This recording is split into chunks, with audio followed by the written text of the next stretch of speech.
नमस्कार दोस्तों, स्वागत है हमारे यूट्यूब चैनल पर। आज हम लोग भारतीय वास्तुकला के बारे में अध्ययन करेंगे, जानेंगे क्या है, किस प्रकार की कला की डिजाइनिंग है ये वास्तुकला। इंडियन आर्किटेक्चर के बारे में आज हम लोग डिस्कस करेंगे इस क्लास में, तो बने रहिएगा प्लीज़। ये जो है NCERT सीरीज से चल रहा है।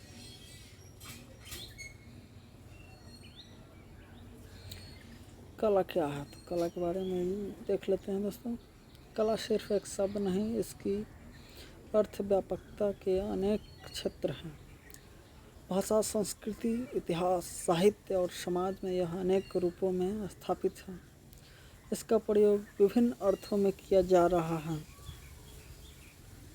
जहाँ संस्कृत में यह शब्द अलंकरण और शोभा से संबंधित है, वहीं इतिहास में व संस्कृत में इसे सौंदर्य अथवा आनंद से परिभाषित किया गया है। साथ ही प्राचीन भारत में इसे साहित्य और संगीत के समक्ष माना गया है।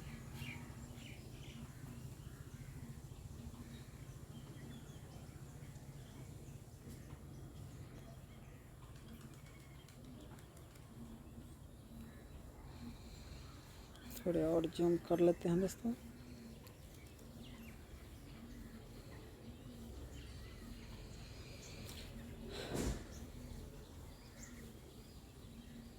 साथ ही प्राचीन भारत में इसे साहित्य और संगीत के समकक्ष माना गया है। कला शब्द की उत्पत्ति संस्कृत की कल धातु से हुई है, जिसका अर्थ संख्यान से है। शब्द संख्यान का आशय है स्पष्ट वाणी, यानी संख्यान जो शब्द है इसका अर्थ है स्पष्ट वाणी में प्रकट करना। यानी कला शब्द का आशय है जिसे स्पष्ट रूप में और व्यवस्थित रूप से अभिव्यक्त किया जा सके। कला शब्द के अंग्रेजी अनुवाद आर्ट का आशय भी कौशल या निपुणता से है। यानी कला सौंदर्य, शास्त्रीय, सृजनात्मक का प्रतीक है। प्रवृत्तियों के आधार पर तो कला के अनेक रूप हैं, किंतु अध्ययन के लिहाज से इसका सामान्य वर्गीकरण निम्नलिखित है। दोस्तों, कला को हम 3 भागों में बांट सकते हैं: दृश्य कलाएं, निष्पादन कलाएं और साहित्यिक कलाएं। दृश्य कलाएं में क्या क्या दोस्तों हैं, तो आइए देख लेते हैं। कला का वह स्वरूप जो मुख्यतः दृश्य प्रकृति का होता है, जैसे वास्तुकला, मूर्तिकला, चित्रकला, फोटोग्राफी, वीडियोग्राफी इत्यादि। तो दोस्तों, आधुनिक जो है फोटोग्राफी और वीडियोग्राफी, ये भी दृश्य कलाएं का ही उदाहरण है। अब निष्पादन कलाएं को देखते हैं दोस्तों। कला का वह रूप जिसमें कलाकार अपने ही शरीर, मुखमंडल, भाव, भंगिमा आदि का प्रयोग कर कला का प्रदर्शन करते हैं, वो निष्पादन कलाएं कहलाते हैं, जैसे नृत्य, संगीत, रंगमंच आदि। अब साहित्यिक कलाएं को देखते हैं दोस्तों। भाषा और लिपियों का प्रयोग कर साहित्य की रचना करना भी एक विशेष कला रूप है। इसमें साहित्यिक विकास और भाषा लिपियों के रेखांकन पर बल दिया जाता है।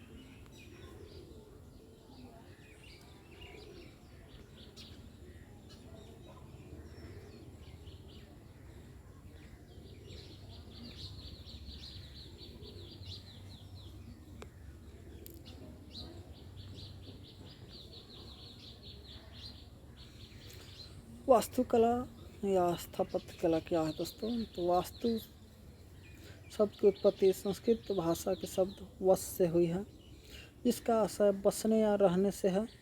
स्थापत्य शब्द वास्तु का पर्यायवाची है। कला में दोनों का ही प्रयोग प्रायः समान अर्थ में किया गया है। कला की भांति वास्तु या स्थापत्य कला के उद्भव एवं विकास का इतिहास भी उतना ही प्राचीन है जितना कि मानव सभ्यता का। आदि मानव के आश्रय स्थल प्राकृतिक गुफाएं, शलाश्रय तथा वृक्ष हुआ करते थे।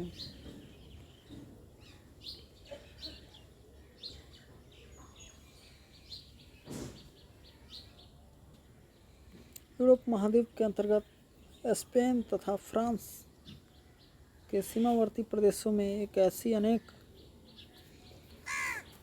अनेक गुफाएं मिली हैं जिनमें आदि मानव के निवास करने के स्पष्ट प्रमाण मौजूद हैं। भारत में भी विभिन्न शैलाश्रम प्राकृतिक गुफाओं के मानव के रहने के साक्ष्य मिले हैं। मानव सभ्यता ने जैसे जैसे प्रगति की वैसे वैसे वास्तुकला व स्थापत्य कला के रूपों में भी परिवर्तन आता गया।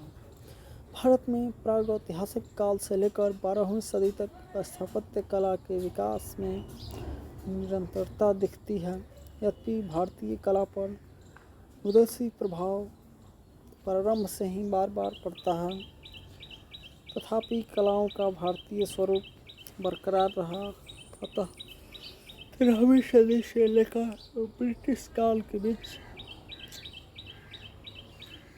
भी भारतीय स्थापत्य कला ने एक नई ऊंचाई ग्रहण की।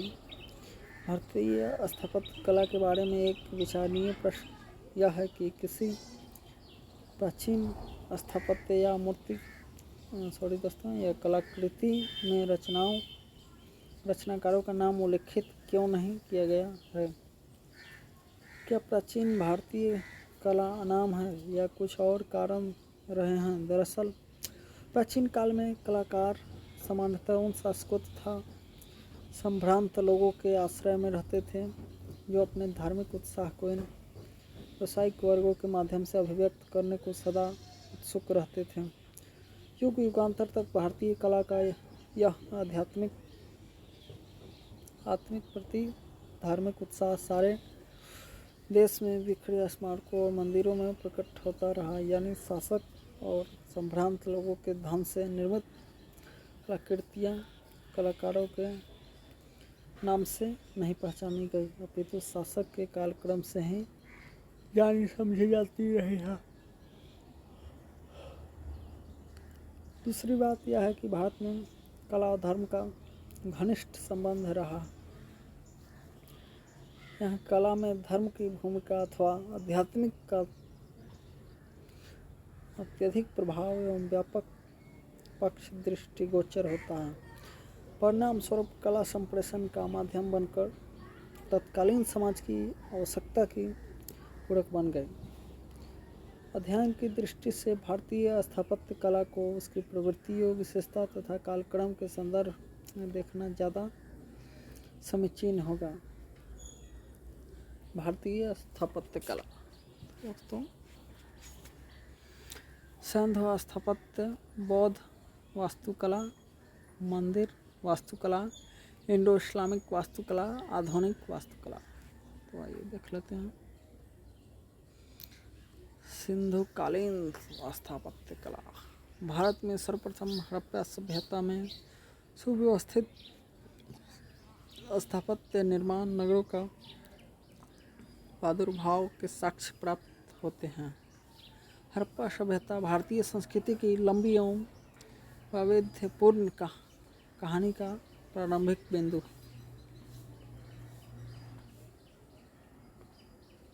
आइए नेक्स्ट पेज हम लोग देखते हैं।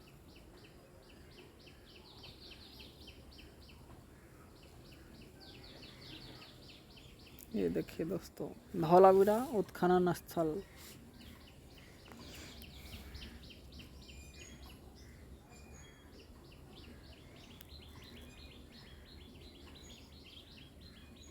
सिंधु सभ्यता, इसका कालखंड लगभग 3000 ईस्वी पूर्व से 2000 ईस्वी पूर्व के बीच है। भारत के उत्तरी पश्चिमी क्षेत्र में विकसित इस सभ्यता का क्षेत्रफल 1.3 मिलियन वर्ग किलोमीटर है।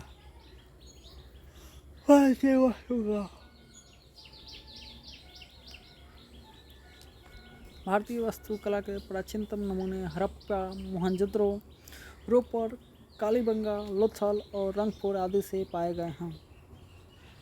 नगर एक ऐसी सघन बसावट होती है जिसकी जीविका प्रधानतः उद्योग धंधे तथा व्यापार वाणिज्य पर निर्भर करती है। हड़प्पा सभ्यता के नगर एकाएक विकसित नहीं हुए, बल्कि यह विकास की स्वाभाविक प्रक्रिया के अनुरूप विकसित हुए। हड़प्पा पूर्व की ग्रामीण संस्कृतियों यथा आमड़ी, कालीबंगा, पाक हड़प्पा को नगरीय सभ्यता बनने में 1000 वर्ष से ऊपर लगे।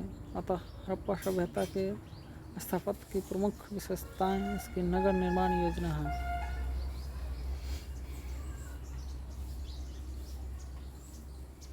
नगर स्थापत्य योजना हड़प्पा और मोहनजोदड़ो स्थल सैन्य सभ्यता के नगर निर्माण योजना का आदर्श साक्ष्य देते हैं। हड़प्पा सभ्यता के सभी नगर के स्थापत्य में स्थानीय क्षेत्रीय प्रभेद के साथ अधिकांशतः समरूपता के दर्शन ही होते हैं। सैन्य स्थापत्य की निम्नलिखित विशेषताएं हैं। क्या क्या विशेषताएं हैं दोस्तों, तो इसको आइए थोड़ा विस्तार से हम लोग जूम करके देखते हैं। हड़प्पा सभ्यता के समस्त नगर ग्रिड प्लानिंग के तहत बसाए गए थे, यानी आयताकार खंड में विभाजित नगर जहां सड़कें एक दूसरे को समकोण पर काटती थी। दोस्तों ये जो है सैन्य स्थापत्य कला की हम लोग विशेषताएं को पढ़ रहे हैं।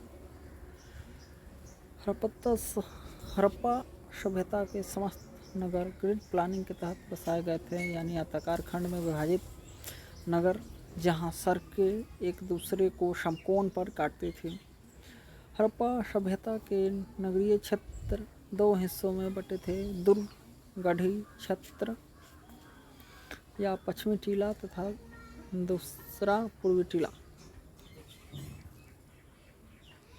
भवनों में पक्की और निश्चित आकार की ईंटें के अलावा लकड़ी और पत्थर का भी प्रयोग किया जाता था। बरामदा घर के बीचों बीच बनाया जाता था और कमरों के द्वारा इसी बरामदे की ओर खुलते थे। और कमरों यानी कि रूम का जो द्वार था वो बरामदे की ओर ही खुलते थे, जबकि मुख्य द्वार हमेशा घर के पीछे खुलता था। फर्श व दीवार की जुराई में जिप्सम का प्रयोग होता था। जलमल निकास व्यवस्था सिंधु सभ्यता की एक अद्वितीय विशेषता है जो अन्य किसी समकालीन सभ्यताओं में दिखाई नहीं देती। घर के गंदे पानी की निकासी के लिए ढकी हुई नालियां बनाई गई थी और इन्हें मुख्य नाले से जोड़कर गंदे पानी की निकासी की जाती थी। पूरे शहर में नालियों का जाल वैसे ही बिछाया गया जैसे सड़कों का जाल था। नालियों की नियमित सफाई की जाती थी। जलमल निकास की व्यवस्था के साथ साथ पेयजल आपूर्ति व्यवस्था का साक्ष्य धौलावीरा से मिला है। दोस्तों धौलावीरा से क्या मिला है, तो दोस्तों जलमल निकास व्यवस्था के साथ पेयजल आपूर्ति व्यवस्था का साक्ष्य धौलावीरा से प्राप्त हुआ, जहां वर्षा जल को शुद्ध कर उसकी आपूर्ति की जाती थी। हड़प्पा सभ्यता के नगर स्थापत्य में सार्वजनिक कुएं तथा सार्वजनिक शौचालय भी पाए गए हैं। दोस्तों आज से लगभग 3000 ईस्वी पूर्व की दोस्तों ये सभ्यता जो है पुरानी सभ्यता, इसमें भी इतनी सारी अच्छी व्यवस्थाएं हैं, पढ़ने में बहुत ही इंटरेस्ट आ रही है। और एक आज का है जो लोग खुले में शौच करने जाते हैं।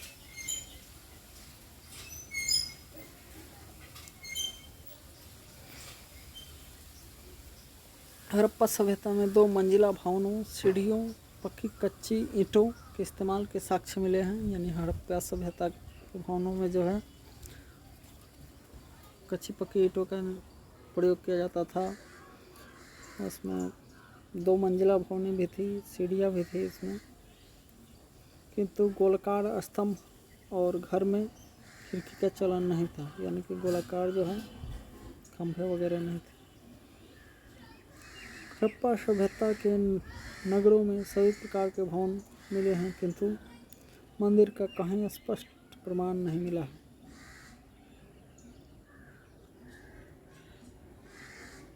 यहाँ पे देखिए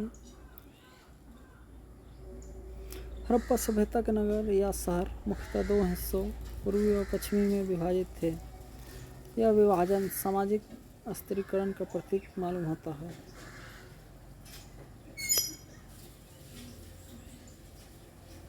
यहाँ पे दोस्तों देख सकते हैं धौलावीरा उत्खनन स्थल है।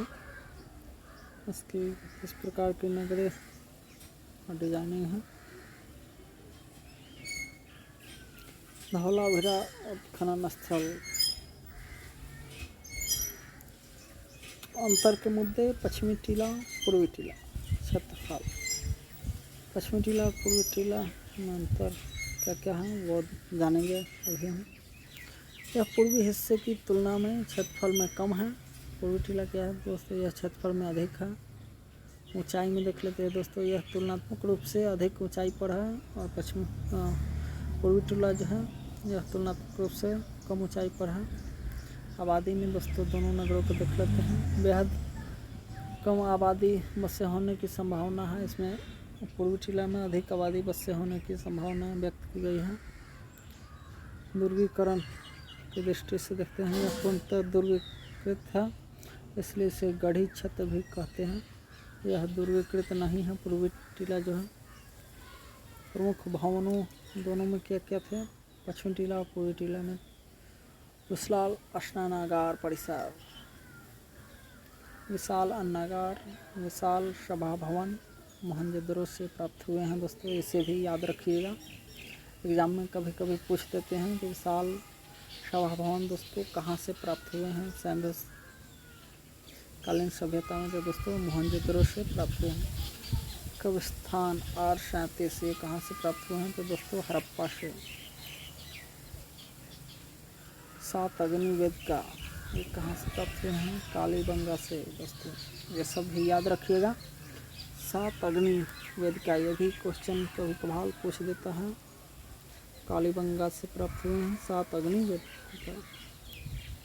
विशाल अन्नागार पूर्वी टीला में दोस्तों, विशाल अन्नागार परिसर हड़प्पा सभ्यता में है। तांबा गलाने की भट्ठी दोस्तों पूर्वी टीला से प्राप्त हुए। श्रमिक बस्ती वैरक खंड मोहनजोदड़ो से प्राप्त हुए। ईंटों का संदर्भ, अब ईंटों के बारे में देख लेते हैं। हड़प्पा सभ्यता के पहले भारत में भवन निर्माण या स्थापत्य में मिट्टी, पत्थर, बांस, काष्ठ, घास फूस, लठ और कच्ची ईंटों का प्रयोग होता था, लेकिन हड़प्पा सभ्यता के लोगों ने ही पहली बार पक्के ईंटों का निर्माण किया, जो सुडौल, हल्के रंग की तथा निश्चित अनुपात की होती थी, जिनकी लंबाई चौड़ाई से दोगुनी और मोटाई आधी होती है। अतः इनका उपयोग भवन निर्माण या स्थापत्य में किया जाता था। हड़प्पा सभ्यता के लोगों का ईंट निर्माण का ढंग वही था जो आज है। हड़प्पा सभ्यता के लोगों ने विविध प्रकार की ईंटों का जो इस्तेमाल किया, उससे उनकी वैज्ञानिकता प्रमाणित होती है। हड़प्पा सभ्यता में ईंटों के आकार में समरूपता दिखती है, चाहे वह लोथल में बने हो या हड़प्पा या मोहनजोदड़ो में। हर जगह पक्की ईंटों का अनुपात 4:2:1 है।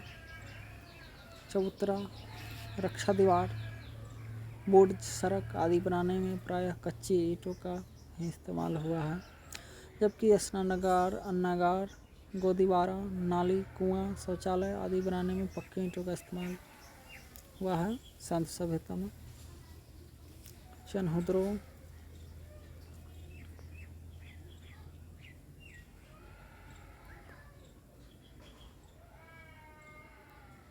चनहुद्रो की ईंटों पर बिल्ली और कुत्ते के पंजे के निशान मिले हैं। इससे पता चलता है कि ईंटों को पहले सुखाया जाता था।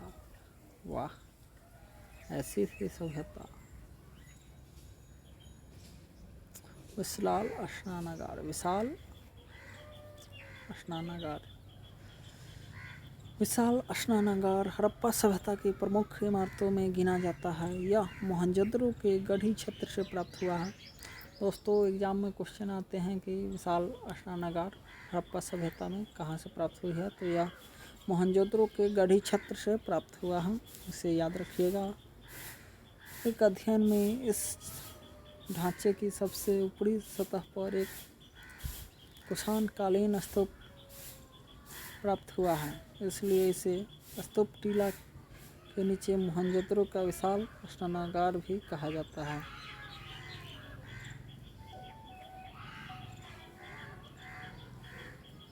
कुषाण कालीन स्तूप, मरुत्तर काल की परतें, हड़प्पा संस्कृति की परतें, विशाल स्नानागार।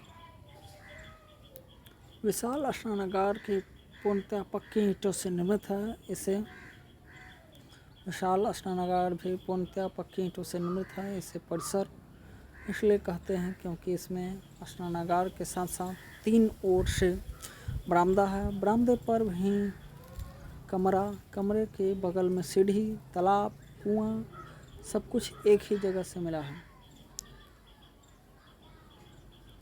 इसका मुख्य तालाब 12x7x3 मीटर का है। एक ओर गंदे पानी के निकास के लिए नाली है तो दूसरी ओर इसे कुएं से जोड़ा गया था ताकि इससे शुद्ध जल की आपूर्ति होती रहे। तालाब का फर्श बनाने में विशुद्ध रूप से पक्की ईंटों का इस्तेमाल किया गया था और तालाब के फर्श की चिनाई बिटुमन जिप्सम मिश्रित घोल से की गई थी। यह इतनी उत्तम चिनाई थी कि पानी फर्श से रिश्ता नहीं था। यह हड़प्पा सभ्यता के लोगों की उत्तम जानकारी का नमूना है।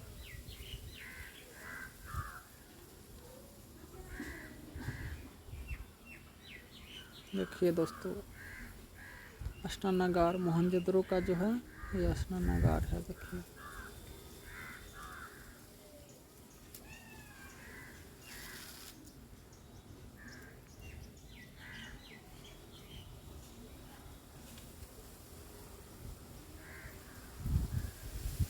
आइए इससे जुड़े अब पढ़ते हैं। अब जो है प्रमुख स्थलों को देखते हैं हम लोग।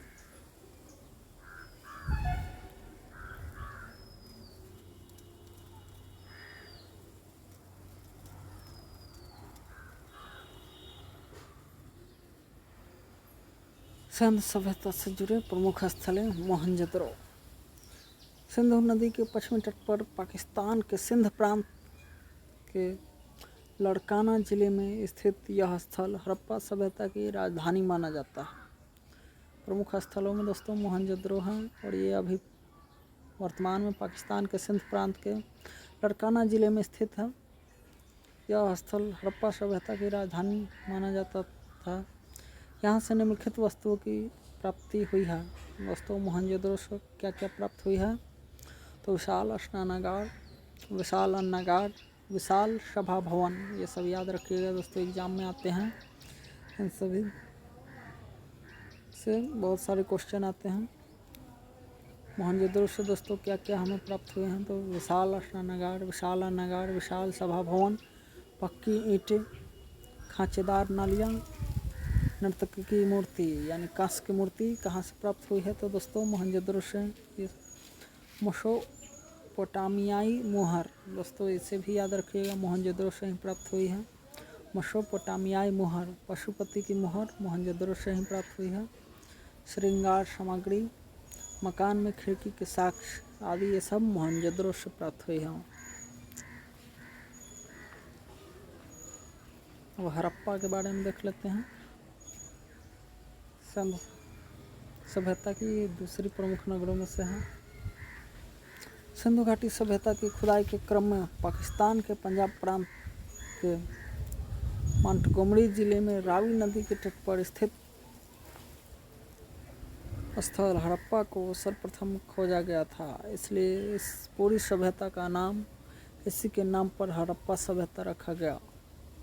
विशाल अन्नागार, पत्थर से बनी लिंग योनि की संकेतात्मक मूर्ति, मातृ देवी चित्र, गेहूं के दाने, सोने की मुहर, सावधान पेटिका, कब्रिस्तान 837, मृदभांड उद्योग के साक्ष्य आदि ये सभी हड़प्पा से ही मिले हैं।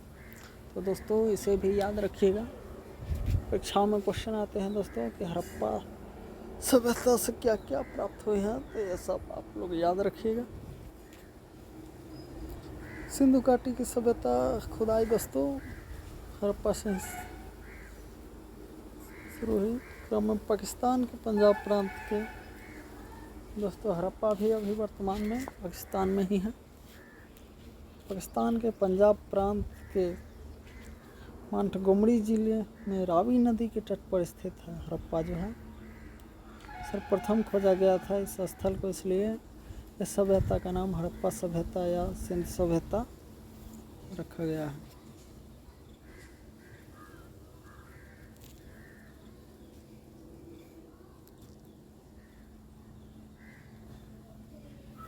दोस्तों हड़प्पा से क्या क्या प्राप्त हुए हैं हम लोग को साक्ष्य स्वरूप।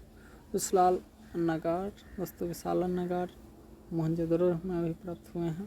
तो ये